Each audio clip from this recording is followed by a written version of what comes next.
بسم اللہ الرحمن الرحیم۔ آج کے نئے لیکچر میں ہم آپ کو خوش آمدید کرتے ہیں۔ اردو کوسچنز کے حوالے سے لیکچر ہے اردو شاعری کا تنقیدی مطالعہ۔ اگر اردو شاعری کو تنقید کے حوالے سے دیکھا جائے تو اس کو ڈاکٹر سنبل نگار نے لکھا ہے۔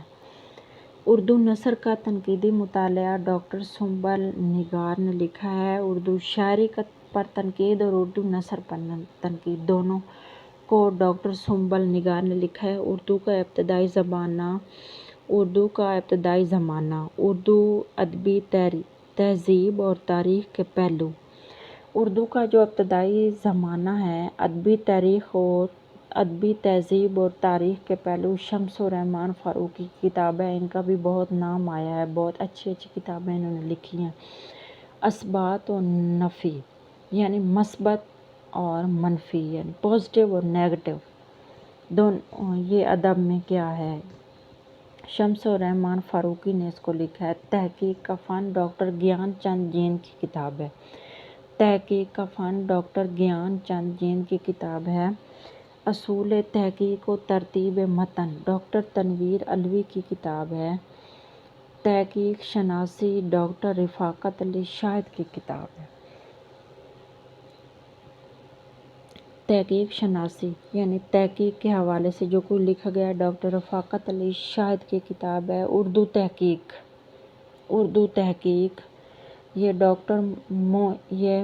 معین الدین عقیل کی کتاب ہے، اردو تحقیق۔ اور رسمیات تحقیق معین الدین عقیل کی کتاب ہے یہ بھی، کہ اس میں رسمیں کون سی پائی گئی ہیں۔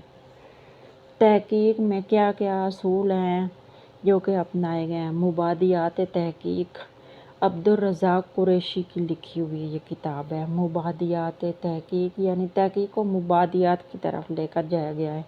اردو تحقیق یہ دوسری کتاب ہے، الگ سے لکھی گئی ہے، ڈاکٹر ایم سلطانہ بخش نے لکھا ہے اس کو۔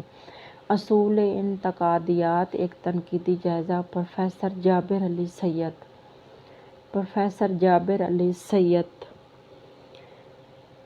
اصول انتقادیات ایک تنقیدی جائزہ پروفیسر جابر علی سید کی کتاب ہے۔ اردو تحقیق دو کتابیں ہیں، ایک اوپر اردو تحقیق پڑھی ہے، ایک نیچے اردو تحقیق پڑھی ہے۔ جو اوپر پڑھی ہے اس کو معین الدین عقیل نے لکھا ہے، جو نیچے سیکنڈ لاسٹ پہ اردو تحقیق کی کتاب ہے یہ ڈاکٹر ایم سلطانہ بخش نے لکھا ہے اس کو۔ اوپر دو ڈاکٹر سنبل نگار کی کتابیں ہیں، پھر ڈاکٹر گیان چند جین کی ہے، شمس الرحمن فاروقی کی دو کتابیں ہیں، پھر ڈاکٹر تنویر علوی کی کتاب ہے، ڈاکٹر رفاقت علی شاہد کی، پھر آگے معین الدین عقیل کی دو کتابیں ہیں۔ جی آج کا ہمارا لیکچر اتنا ہی تھا، ہم ملتے ہیں ایک نئے لیکچر کے ساتھ، تب تک کے لیے اپنا خیال رکھیے گا، اللہ حافظ۔